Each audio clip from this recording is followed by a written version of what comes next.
Hello guys, how are you? I hope आप सब अच्छे होंगे। तो चलिए शुरू करते हैं। मैं यहाँ पर बनाऊंगी आज एक रेज़न बैंगल जिसकी डिमांड काफ़ी ज़्यादा है। ठीक है, तो मैंने यहाँ पे ले लिया है 2-4 का जो हमारा बैंगल साइज़ है मोल्ड का। ठीक है, और यहाँ पे मैंने ले लिए सेलो टेप। तो सेलो टेप को हम इसलिए लेंगे कि हमें पहले अपने मोल्ड को क्लीन कर लेना है अच्छे से।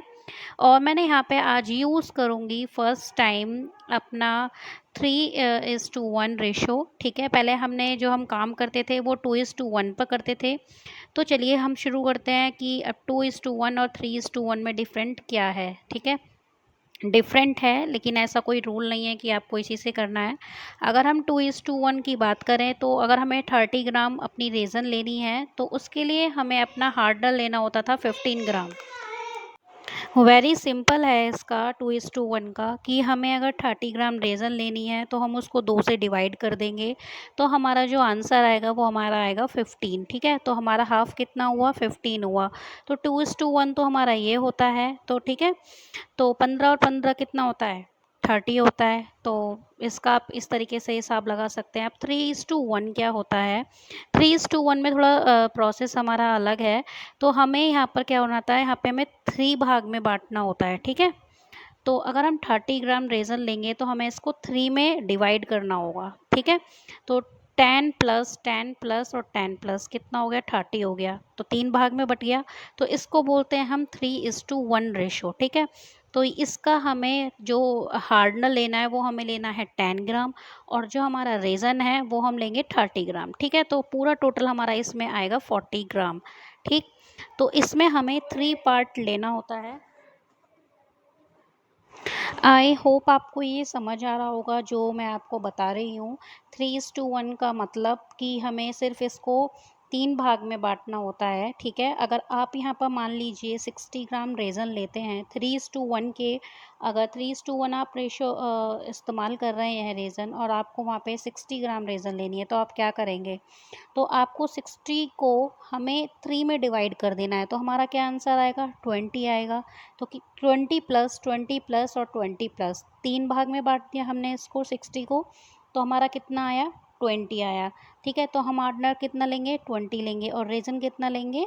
60 ग्राम लेंगे, यानी कि टोटल हमारा 80 ग्राम हो जाएगा। तो ये होता है हमारा 3:1 का। और 3:1 हमारी क्या होती है? 3:1 जो रेशो होता है, जो हमारी रेज़न होती है वो होती है हमारी कास्टिंग। ठीक है, तो कास्टिंग का मतलब क्या होता है? जैसे कि हम मोल्ड में अब अपने मोल्ड में रेज़न को डालेंगे। ठीक है, हमारा एक बेस तैयार हो जाता है। फिर बाद में हम क्या करते हैं, वो हमारा बेस हो गया, उसको बोलते हैं हम कास्टिंग। जब उसे हम मोल्ड में से निकालेंगे, ठीक है, तो जब उसके ऊपर हम सफाई करके कोटिंग करते हैं तो उसको बोलते हैं हम कोटिंग। तो 2:1 जो हमारा काम आता है वो हमारा आता है कोटिंग में, और जो हमारा 3:1 रेशो आता है वो हमारा आता है कास्टिंग में। ठीक है, तो ये होती है हमारी कास्टिंग एंड कोटिंग। तो मैंने यहाँ पर जो रेज़न ली है 3:1 का यूज़ कर रही हूँ मैं यहाँ पे। और जब हमारी इसकी पूरी क्लीन हम सफाई कर लेंगे बैंगल की, तब हम यूज़ करेंगे यहाँ पे 2:1। और मैं एक चीज़ और बता देती हूँ, देखिए आप यहाँ पर देख लीजिए कि हमने जो रेज़न घोली है, तो यहाँ पे आपको कोई बबल दिखाई नहीं दे रहे होंगे। बहुत ही कम इसमें बबल्स दिखाई देते हैं क्योंकि ये 3:1 है। ये बहुत ही जल्दी रिमूव हो जाते हैं इसके जो बबल्स होते हैं, इसीलिए इसको कास्टिंग में हम यूज़ करते हैं। ठीक है, तो मैंने यहाँ पे फ़र्स्ट टाइम ही यूज़ किया है, वीडियो में फ़र्स्ट टाइम यूज़ किया है। तो मैंने यहाँ पे कुछ अपने रोज़ जो मेरे ड्राई फ्लावर्स थे तो मैंने उनका यूज़ किया है यहाँ पर। ठीक, अब उसको लगाने के बाद इनको फ़ील अंदर रखने के बाद मैं इसमें अपनी अब रेज़न डाल दूँगी जो हमारा 3:1 का है। ठीक है, इसको मैंने पूरा फ़ील नहीं किया। मैंने इसका एंड में एक मेरा रिकॉर्ड नहीं हो पाया था, तो मैंने 2:1 जो था लास्ट में मैंने इसमें 2:1 इसके ऊपर कोट किया था। ठीक है, तो ये मेरा नेक्स्ट डे आप देख सकते हैं, तो ये कुछ इस तरीके से क्लीन होगा। 2:1 में भी हमारा इतनी इसी तरीके से क्लीन होता है, लेकिन थोड़े छोटे छोटे से बबल्स होते हैं वो हमारे अंदर रह जाते हैं बैंगल के अंदर, इसमें नहीं रहते हैं। और दूसरी बात मैं आपको 3:1 की एक खासियत बता देती हूँ, ये बहुत पतला होता है और ये हमारा हम इसके साथ ना काफ़ी देर तक काम कर सकते हैं। अगर आप किसी काम में अगर आप दूसरा काम कर रहे हैं तो आप इस रेज़न के साथ आधा घंटा या फिर 40 मिनट आप इसके साथ काम कर सकते हैं, कोई दिक्कत नहीं होगी। 2:1 में क्या होता है ना कि वो हमारी बहुत जल्दी डार्क हार्ड होने लगती है। अब मैंने यहाँ पे ले लिया है सैंड पेपर। पहले मैंने इसको चाकू से क्लीन कर लिया था, जो भी हमारा चुभ रहा था किनारी को, उसको क्लीन करने के बाद हमने यहाँ पे सैंड पेपर लिया है। सैंड पेपर आप कोई भी नंबर का यहाँ पे यूज़ कर सकते हैं।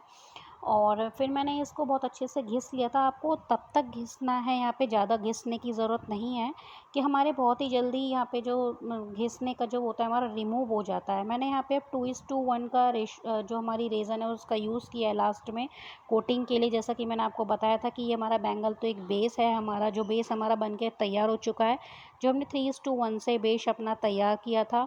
अब हमें कोटिंग करनी है यहाँ पे, तो हम कोटिंग के लिए यहाँ पे 2:1 का यूज़ करेंगे, और आप यहाँ पे 3:1 का भी कर सकते हैं।